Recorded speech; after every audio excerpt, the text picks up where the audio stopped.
Merci pour ces cantiques et ces beaux témoignages.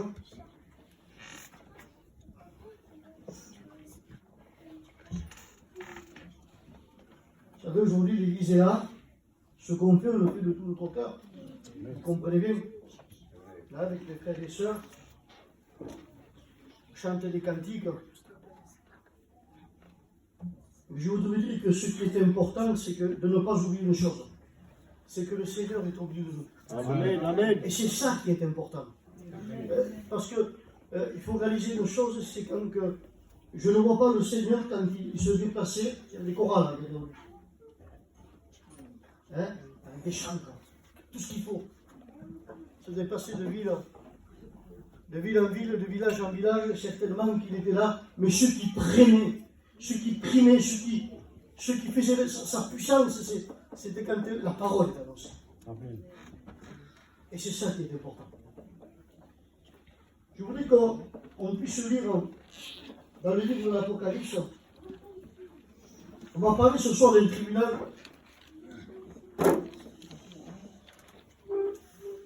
Le livre de l'Apocalypse, chapitre 20. On lira à partir du verset 11.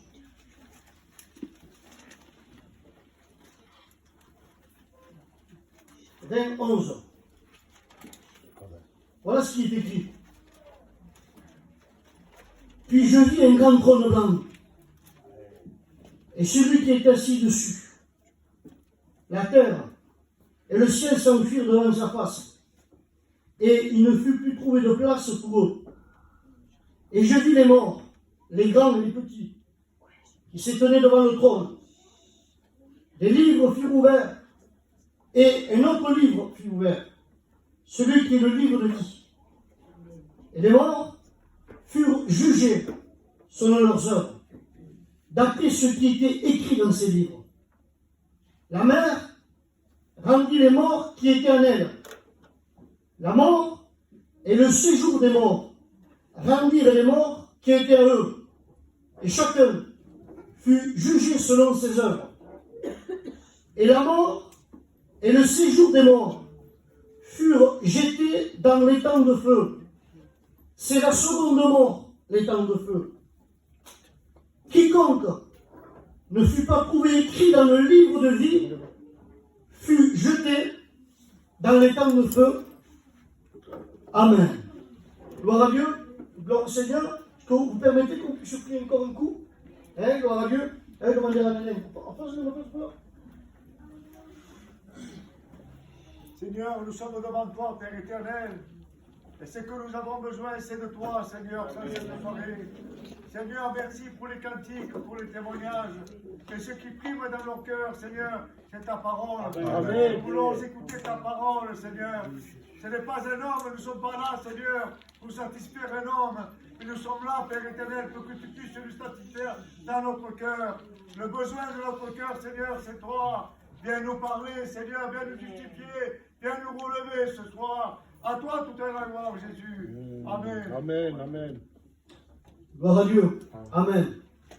Et ce soir, je voudrais qu'on puisse plonger nos regards, essayer de comprendre ensemble ce qui concerne ce passage qui est parlé du grand jugement du trône blanc. Amen. Vous savez, avant de rentrer dans le message, ce message que est là, et en réalité, c'est pour faire face au raisonnement de l'homme et de la femme. Parce que, au fond de lui, l'homme et la femme qui vit dans ce monde, qui vit dans ce monde, au fond de lui, dans son fort intérieur, certainement qu'il peut y avoir des raisonnements en lui-même, et se croire, malgré qu'il a pu entendre une multitude de fois que ce ne faisait pas la paix avec Dieu, il était perdu. Mais malgré tout, au fond de son être, il peut avoir un raisonnement qui est ancré en lui et raisonner d'une façon à ce que se dire, moi, vu la personne que je suis ne suis pas un Hitler, je je ne suis pas un meurtrier. Je ne suis pas un vendeur de drogue. Je ne suis pas un voleur pour certains. Et puis, avoir un raisonnement et se dire, mais qu'est-ce que je fais de mal pour que Dieu ne me veuille pas à ses côtés? Moi, j'avais ses propres raisonnements avant. J'étais dans le monde, je faisais ma vie, et puis, en moi-même, je ne comprenais pas quand on me disait, dans la réunion, qu'il y avait un besoin de Dieu et que Dieu ne voudrait pas de moi. Je ne comprenais pas. Ils sont pas meilleurs que moi, alors, lui. Je ne suis pas méchant, moi, c'est vrai que je ne suis pas méchant. Et au-dedans de moi, au fond de mon cœur, il y avait cette pensée que j'ai dit que je n'allais pas l'en faire. Alors, je voudrais qu'on puisse regarder justement dans ce tribunal, qu'est-ce qui va s'y passer? Pourquoi la Bible l'appelle le grand commandant? Vous savez, si on met ce nom devant le grand, qu'on dit que ce jugement est grand, il est grand en raison des conséquences qu'il va y avoir. Parce que c'est à cet endroit-là qu'il va y avoir un jugement, mais éternel. Vous savez, dans le monde, si on passe dans un tribunal, on reçoit une sentence, et puis on reçoit une peine, et puis on sait qu'à la fin de la peine, eh bien tu sortiras. Il peut y avoir une fin à ça. Même pour les condamnés à mort, ils savent qu'il y a une fin. Mais la fin pour eux sera la mort. Mais ici, ces conséquences sont bien plus grandes. Parce que c'est un sort éternel. Il n'y a pas plus grand que ce trône blanc. Et on voit une chose, qu'il est appelé blanc. Pourquoi blanc? Blanc nous démontre ce qu'est la pureté. Il est appelé le grand trône blanc, suivi de ses conséquences. Mais blanc, pourquoi? Blanc parce que celui qui l'a jugé, ce n'est pas un homme qui pourrait se tromper. Ce n'est pas un homme qu'on pourrait corrompre en payant. Ce n'est pas un homme qu'on pourrait intimider afin que son jugement soit faussé. Mais celui qui va juger ici, c'est Dieu lui-même. Celui qui est la justice divine. Et celui qui est pur. Celui qui est blanc. Celui qui est saint. Celui dans lequel même les anges, saints et sainteté, ne cessent d'acclamer sa sainteté. Amen. Alors son jugement à lui, il va être juste et saint. Amen. Et c'est pour ça qu'il est parlé que c'est le grand trône, mais blanc. Ce n'est pas un tribunal humain, là. Nous nous trouvons devant un tribunal céleste. Il se fera, ce tribunal, il se fera après la destruction de la terre. Parce que nous savons, nous savons qu'un jour, cette terre, d'ailleurs, je l'ai marqué, je vais vous le lire, parce que je l'ai. 2 Pierre 3,10, il dit, le jour du Seigneur viendra comme un voleur. En ce jour, écoutez bien, les cieux passeront avec fracas, et les éléments embrasés se dissiperont. Je ne sais pas si vous imaginez un peu. Les éléments terrestres. Je vous donne une image. On prend un café. Qu'est-ce qu'on met dans le café? Un sucre. Et qu'est-ce qu'il fait le sucre dans le café? Il se dissout. Les éléments terrestres vont se dissoudre. Et la terre, avec les œuvres que leur enferme, sera consumé. Donc ça nous montre vraiment que ce jugement-là, le grand jugement du trône blanc, nous démontre qu'il va nous faire rentrer dans une éternité. Regardez cette importance et ce poids. Verset 12. Il nous dit, et je vis les morts, les grands et les petits. Là, on peut voir quelque chose, c'est que devant ce jugement, ce qu'on peut appeler sur la terre petit, sans importance, et celui que sur la terre peut être le plus grand, je vous donne un exemple. Ce moment, Poutine est en train de faire trembler le monde. C'est que c'est un homme puissant, non? Mais devant le grand jugement du trône blanc, l'homme le plus puissant, l'homme le plus riche, sera exactement pareil que l'homme le plus faible de la terre et l'homme le plus petit. Grand et petit. Devant Dieu, il n'y a pas exception de personne. Écoutez bien, il peut y avoir grand péché et petit péché, mais le péché nous amène à un jugement. Et là, il nous dit que deux livres, des livres furent ouverts.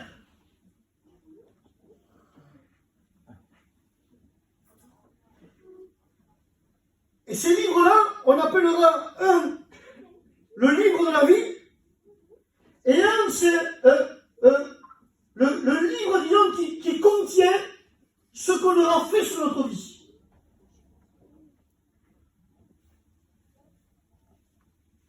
Verset 13.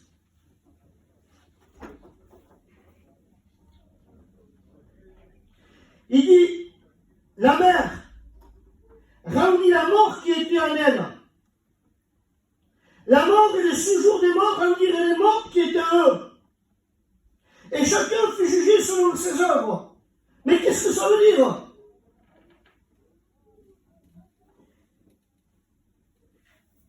Il est en train, là, le texte, de nous montrer quelque chose. Parce que quand nous quittons, quand nous mourons dans notre corps physique, le corps physique, lui, eh bien, il sera là où il est placé. Mais ton âme et ton esprit vont aller dans un lieu. Et dans ce lieu, il va attendre quelque chose. C'est la résurrection. La Bible parle d'une résurrection des justes et une résurrection des injustes. Et là, il est en train de nous dire, écoutez, la mer, c'est-à-dire que ceux qui ont été morts, en mer.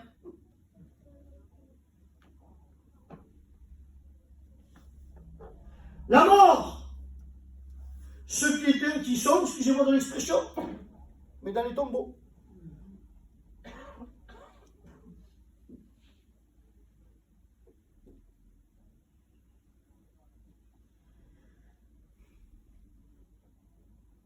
Et le séjour des morts rendit les morts qui étaient à eux. Ça veut dire quoi? Qui on les trouve au séjour des morts? On va y trouver tout simplement tout ce qui... Écoutez, soit dans le tombeau, ou la mer, là il est parlé du corps. Mais dans le séjour des morts, qu'est-ce qu'il y a? Il y a l'âme et l'esprit. Donc le texte est en train de nous interpeller en nous disant que l'âme et l'esprit vont aller joindre son corps. Et là, le texte nous dit, afin que chacun soit jugé selon leurs œuvres. Ça veut dire qu'ici-bas, si nous devons quitter cette terre, notre corps terrestre reste là où il est. Notre âme et notre esprit va où il doit aller. notre âme et notre esprit viennent récupérer son corps. Mais là, on voit qu'il nous est parlé de jugement. Il dit, la mort et le séjour des morts furent rejetés dans les temps de feu. Alors, il est en train de nous interpeller et de nous faire comprendre que c'est de ce grand jugement du trône blanc que la mort et le séjour des morts, voilà dire tous ceux qui sont morts corporellement dans leur corps et ceux que là où il y a l'esprit vont se joindre ensemble. Et là, le jugement va venir. Mais dites-moi un peu, regardez un peu. Et de ce principe-là, il va être jeté dans le temps de feu, qui est l'enfer. Mais imaginez-vous un peu maintenant. Qu'est-ce que c'est ce corps, oui? Imaginez. C'est quoi ce corps? Ce ne sera pas un corps glorieux, incorruptible qui nous parle de l'apôtre Paul. Pour ceux qui sont sauvés. Mais malheureusement, ça va être un corps adapté pour la souffrance. Terrible. Il dit pour aller dans un lieu, écoutez bien, où le ver ne meurt point. Excusez-moi de prendre cette image, mais je vais vous faire comprendre. Un ver, tant qu'il y a quelque chose à manger, il y a un ver. Chaud. Mais si à un moment donné, il n'y a plus rien, eh bien le ver aussi, il meurt. Mais là, le ver, il ne meurt pas. Ça veut dire que le corps sera adopté pour souffrir. C'est une horreur. Une horreur, cet endroit. Et il dit que la mort et les séjours des morts. Il nous dit qu'au verset 12, il dit que chacun fut jugé selon leurs œuvres. Alors, la question se pose. Peut-être qu'il y en a qui, les lecteurs de la Bible, ont compris de suite, j'en suis sûr. Mais peut-être qu'il y en a qui, encore, ne me comprennent pas. Mais je ne comprends plus. J'ai tout le temps entendu dire que si nous sommes sauvés, nous ne sommes pas sauvés par rapport à ce que nous faisons. Mais nous sommes sauvés par le moyen de la foi. Et moi j'ai envie de te dire que c'est vrai, tu as raison. Car la Bible nous dit que c'est par la grâce que nous sommes sauvés. Par le moyen de la foi. Et cela, c'est un don de Dieu. Amen. Il dit que ce n'est point par les œuvres, afin que personne ne se glorifie. Donc tu pourrais lui dire, mais pourquoi ils furent jugés selon leurs œuvres? Puisque ce n'est pas par leurs œuvres que nous sommes sauvés. Mais tout simplement parce qu'ici, le grand jugement du trône d'Adam, il n'y a que des perdus. Il n'y a pas un chrétien ici. Vous savez pourquoi? Parce qu'un chrétien, lui, n'est pas jugé. Un chrétien, lui, ne reste pas dans la mort. Il dit que le chrétien, il ne faut pas confondre le grand jugement du trône blanc avec le tribunal du Christ.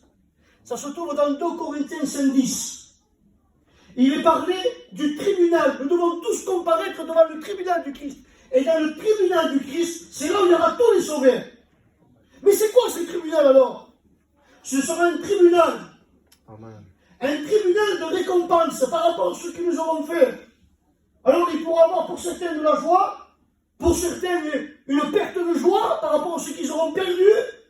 Mais le tribunal de Christ n'est pas un tribunal de jugement. Amen. Est-ce que vous comprenez? Amen. Mais ici, ce que nous avons lu ici, c'est le grand jugement du trône blanc. C'est tous ceux qui ont quitté cette terre sans avoir accepté le Christ. Alors, par rapport à leurs œuvres, ça nous montre qu'il y aura un degré de châtiment par rapport à ce qu'ils auront fait.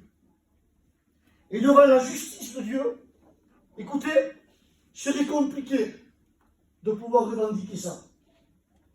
Et tu pourrais te dire encore, comme je t'ai dit au départ, te dire en toi-même, avoir ce raisonnement ancré, parce que quand l'homme est résolu dans son cœur de quelque chose, la Bible dit ne vous trompez pas vous-même par de faux raisonnements. Et tu pourrais te dire à toi-même, mais devant Dieu, il verra bien mon état de cœur. Je ne suis pas si méchant que ça pour qu'il ne me veuille pas. Alors, j'ai regardé des exemples dans la Bible, des personnes humainement, on pourrait se référer. Il nous est parlé d'un jour qu'il y avait un homme riche. Et Lazare, vous connaissez cette histoire? L'homme riche, la Bible dit, écoutez bien, il était vêtu de pourpre de fin lin, habits royaux, il menait une joyeuse et brillante vie. Mais à sa porte, il y avait un Lazare qui était couvert d'ulcères, la Bible dira. Et la Bible nous dit que la mort est venue les prendre. Et il dit que le riche fut enseveli. Et que le pauvre, ce sont les anges qui l'ont apporté dans le sein d'Abraham. Écoutez bien. Mais il dit que le riche, tandis qu'il était en proie au tourment, et il voyait au ciel, dans le sein d'Abraham, il voyait Lazare. Alors il commença à intercéder en sa faveur, parce qu'il disait que dans le lieu où tu trouvais, il souffrait cruellement, à un point qu'il demandait qu'il vienne rafraîchir ma langue, il dit. Il trempe le bout de son doigt dans l'eau, qu'il vienne me rafraîchir la langue. Imaginez-vous un peu la misère dans cet endroit. Et là, il lui dit qu'il était impossible pour Lazare d'aller là où il y avait le riche, et pour le riche d'aller là où il y avait Lazare. Il y avait une grande séparation. C'était fini, parce qu'il est écrit qu'il est réservé à l'homme de mourir une seule fois, après quoi vient le jugement. Donc, quand on regarde cet homme, allez, l'homme riche vêtu de pourpre frêlin, menait une joyeuse et brillante vie. Excusez-moi, mais il ne nous est pas dit un homme méchant. Il ne nous est pas dit un homme meurtrier. Il ne nous décrit pas avec des péchés énormes, cet homme-là. Seulement qu'il menait une joyeuse et brillante vie. Seulement cet homme-là, il vivait dans le luxe. Il vivait dans les bien-être de la terre. Mais son cœur n'était pas pour Dieu. Il connaissait les Écritures. Parce qu'à un moment, il va les citer. Mais c'est pas assez. Alors tu me dirais, toi, oui, mais moi je suis mieux que lui, Michael. Oui. Moi, je ne vis pas dans ce monde, dans la débauche. Ou dans le luxe. Alors, il y a une autre histoire. Il nous a dit qu'un jour, il y avait un jeune homme riche aussi. Et ce jeune homme riche, malgré sa réussite, il avait un mal-être dans sa vie. Et à un moment donné, quand il vit Jésus, il s'est mis à genoux et il posait une question très importante. Il va lui dire, bon maître, quoi dois-je faire de bon pour avoir la vie éternelle? Important l'éternité. Et Jésus, voyant son approche, va lui répondre, il dit, eh bien, il va lui citer quelques commandements de la loi. Honore ton père et ta mère. Et il lui cite quelques commandements. Et regardez ce qu'il répond. J'ai observé cela dès ma jeunesse. Jésus, voyant en lui quand même une faille, il va lui démontrer que malgré que c'est honorable, parce que Jésus ne le contredit pas quand il lui dit ça. Il ne lui dit pas t'es un menteur. Ça veut dire que certainement, c'était quelqu'un d'honorable, quelqu'un qui s'appliquait à faire ce qui était écrit. Mais en lui, il y avait une faille quand même. Et Jésus va lui montrer la faille. Il va lui faire montrer qu'il avait besoin de la grâce de Dieu. Il va lui dire, mais vends ce que tu as, ce que tu possèdes, viens, suis-moi, et tu auras un trésor dans le ciel. Il voulait lui montrer qu'il avait besoin de se repentir, qu'il avait besoin de la grâce. Mais regardez, La Bible dit que cet homme s'en alla trop triste. Et la Bible nous dit, regardez, que Jésus l'aima. Je le crois de toutes mes forces que Jésus t'aime. Amen. Même la jeunesse, je crois de toutes mes forces que Jésus vous aime. Amen. Amen. Mais écoutez bien, quand le jeune homme s'en alla tout triste, Jésus, il a quitté partir. Parce que la condition pour venir avec lui, c'était de se repentir et de subir. Aujourd'hui, vous le organisez, qui peut dire aujourd'hui, qui se lève sur qui peut le dire, se lever et dire, moi j'ai observé cela de ma jeunesse. Il n'y a personne qui est comme ce jeune. Et pourtant, s'il ne s'est pas repenti, il est perdu. Alors peut-être, tu peux raisonner encore, dire, Michael, quand même, hein? Dieu connaît mon cœur. Et raisonnez encore comme ça. Je vais te donner un autre exemple. 5 minutes et je finis.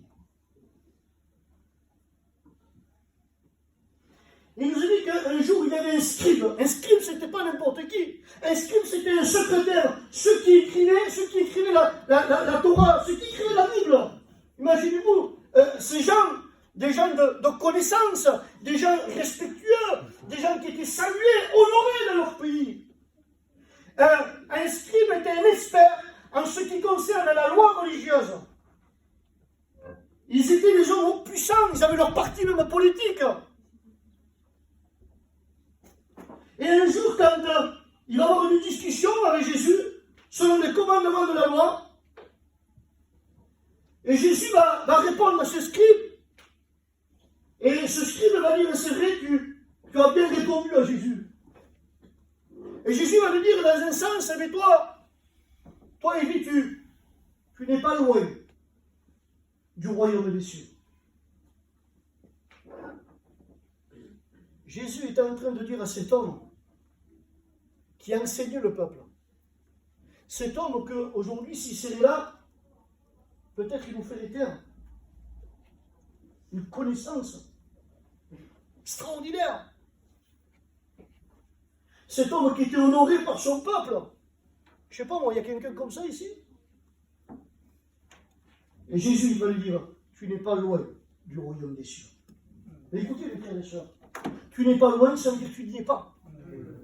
On peut aller à la gare avec un train, mais si tu vas à la gare et que tu ne montes pas dans les trains, tu as manqué le but.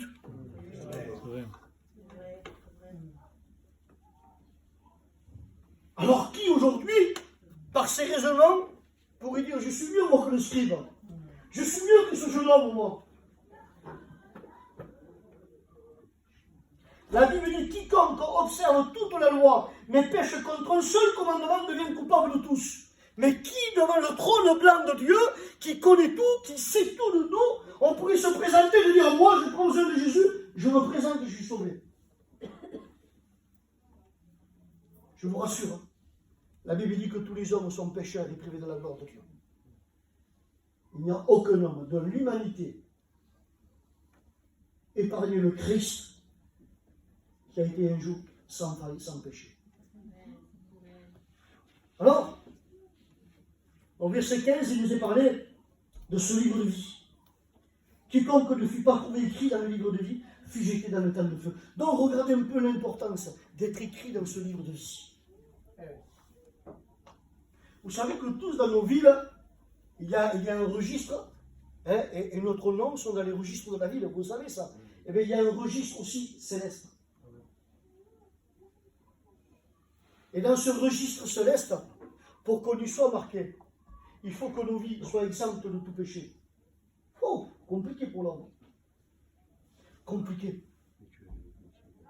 Exode dira, Moïse va parler, va dire, pardonne maintenant leurs péchés. Sinon, efface de moi de ton livre que tu as écrit. Et l'Éternel dit à Moïse, c'est celui qui a péché contre moi, il dit, que j'effacerai son nom de mon livre. Le salaire du péché, c'est la mort. Le péché nous amènera devant le grand trône blanc. Et devant le grand trône blanc, je vous promets qu'aucun homme ne pourra se défendre. Parce que nous sommes tous coupables. L'important, c'est d'être inscrit dans le livre de vie. À un point, qu'à un moment donné, Jésus va envoyer ses disciples. Allez-y. Et quand il envoie ses disciples reviennent à Jésus et ils disent à Jésus comme ça, il dit, Maître, il dira, Seigneur, même les mauvais esprits nous sont soumis. Jésus va les regarder. Il va dire, ne vous réjouissez pas de ce que les mauvais esprits nous sont soumis. Mais réjouissez-vous de ce que votre nom est écrit dans le livre de vie. Amen. Pourtant, c'est l'éternité. Apocalypse 3,5, il est dit, celui qui vaincra, je n'effacerai pas son nom du livre de vie, je confesserai son nom devant mon Père et les anges. Quel honneur! Mais quel honneur d'être marqué dans le livre de vie! Il est dit à celui qui vaincra. Mais qui peut vaincre? Comment vaincre? Le seul qui a vaincu, c'est celui qui a pu s'écrire tout est accompli. Amen. Nous voulons être des vainqueurs. Et comme dira Paul, je suis plus que vainqueur. Par qui? Par celui qui me fortifie. Mais qui est celui qui se fortifie? Celui que nous avons reçu. Il a un nom. Et son nom est Jésus-Christ de Nazareth. Amen. Il est dit, écoutez bien, dans tous les hommes, avant la mort de Jésus et sa résurrection, donc se tenait dans ce lieu, dans le sein d'Abraham.